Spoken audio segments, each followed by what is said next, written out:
Evening, everyone. So we're going through a bit of a peculiar time to be doing business, and I think the word difficult might be an understatement, so I'm going to use the word pickle instead. So this pickle, how can we manage it? How can we continue to exist throughout this pickle? So, first thing you need to bear in mind is that you have to stay sane. Do not let the strange, the uncertainty, the weird circumstances that we were going through right now take away your ability to make sensible and sound decisions. So stay sane, and sanity comes from but one thing: clarity.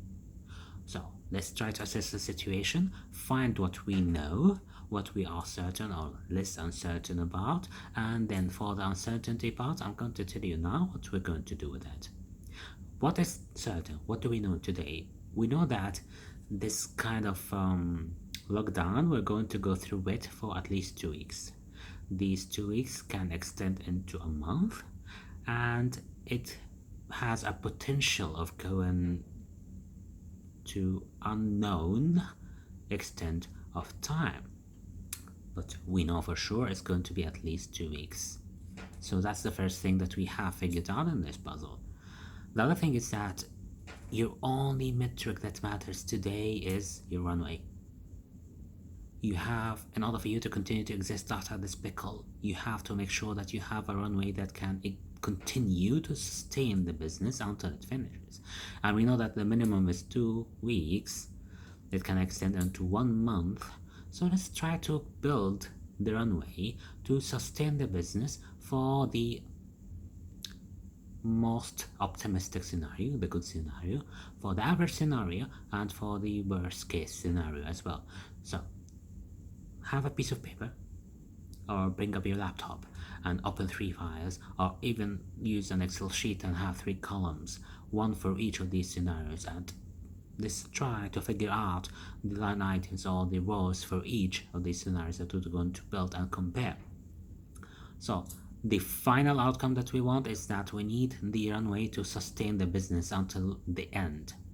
Now the end is the main variable that the first variable we're going to play with. So we're going to start with the worst case scenario. It's going to continue for a year. Average scenario is going to continue for 2 months, say, and most optimistic scenario is going to end in 1 month, right? So this is figured out. This is point number 1. Point number 2, what we need to understand is that the main cost eaten line item is payroll. So we need to identify what number of employees and what functions do we need to keep fully activated or fully functional during these times. Who can we let go? Who can we say stay back home? And all these small details. Now, the final decision, of course, is going to depend on your business case itself and your business model. And also, you need to discuss it. You need to discuss it with your investor as well. But for now, what you need to bear in mind is that what exactly do you need to do? And based on that, you're going to identify the scope of work. We have time figured out in every one of these 3 columns. If we figure out scope, we're going to figure out what number of people are the resources that we need in order for us to sustain it or deliver that. The classic triangle of project management. So, what exactly can you do today? If you've done any kind of exploration to your business model, if you've gone through, for example, week 4 that we did in the program at OTF, you're going to easily identify what are the touch points through which you can deliver value to your customer without relying on a lot of resources from the human element or human aspect of things. If your main product is actually requiring this kind of interaction, then that's blacked out or grayed out for you now. So you need to find other things. Most of the time, you're going to find out that it's actually content marketing. That is the only channel that is active for you today to stay relevant with your customer.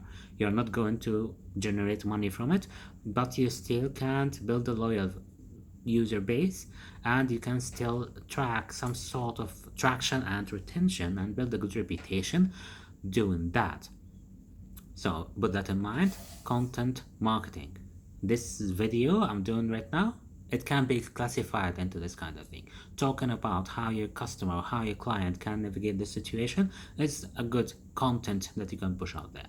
So build a content calendar for 2 weeks, for 1 month, for 2 months, and for the last one for 1 year, with the assumption that this pickle is going to continue for each of these 3 scenarios, right? Try to find what other aspects can you do as well, in addition to the content marketing aspect. What can you deliver to the customer in order to keep the conversation going? And then when you're done with that, start finding out how many people you need to deliver this and at what capacity. This way you would figure out the basics for the stay relevant cost, or the cost of staying relevant during the pickle. Other than that, you can easily calculate the costs of doing business, the usual ones, because now your product is not actually being delivered, you're delivering marketing, so you're delivering digital content, you're pushed to be a pure digital play for now. But again, the other aspects of doing the business, for example, rent, all that, if it's still relevant to you, you have to calculate that as well. All right, so you have that figured out. You understand the major costs you're going to have. Now you can understand what you can cut off. Now, have this conversation internally. Also consult with your investor when it comes to layoffs, redundancies, all that. What kind of platform, what kind of package you can offer, what kind of mitigation to potential loss of good talent or key talent, how to keep them engaged, how to keep them interested, and all these details you need to discuss and you need to iron out in order for you not to lose someone who's really crucial to your business just because you feel that it's let's stop it and let's shut everything down. Alright, so this one figured out. You know that now what to do, you know now what you're going to deliver moving forward. What is remaining? What is remaining is to identify the risks. Again, if you've done any kind of basic risk management, you've done even the most basic ones like Bestel or SWOT or anything like that, just add to it the coronavirus thingy and see what is going to be spit out of the model. But away from all that, away from complications and all that, if you've gone through week 4 as well, you'll find something called the Porter's 5 forces, in which we try to build some sort of risk response if there is some disruption happening or changes happening to the micro environmental elements and factors for our business and our market, and that includes our entire supply chain. This is the thing that you need to keep in mind: how to make sure your supply chain is going to continue to exist, or how to cope with any disruptive change happening to this supply chain. So please go to your tradables, go to the Porter's 5 forces, understand the 5 aspects, the 5 forces that control the micro environmental elements and factors, and try to think of again 3 scenarios: best case, average case, worst case scenarios for what could be your response to stay relevant, stay alive, if any or all of those factors change. For example, if you find out that your whole suppliers stopped continuing to exist, so now you're going to figure out how I can get this kind of supply to build my product or deliver my value, and you're going to explore options like going abroad, for example. This is a small example, of course. We would be very happy if you reach out. We'd be very happy to brainstorm with you for your specific business case, all the mentors, not just me, and as well as the OTF investor board as well. So you can actually reach out to Charlie, reach out to Graspy, reach out to everyone that you think can help you out, and reach out to us, to the mentors. We're here to help you out with this. Right? So once you have figured out a basic risk response, we're not talking about building a huge page, we're just talking about, in the case of X happening, my main action is going to be Y, and the outcome that I want is to be X.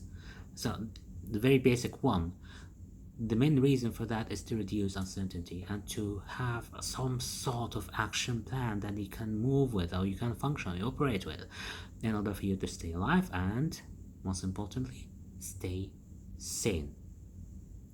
Right? Reach out. Reach out. You're not alone. Reach out. We're here for you.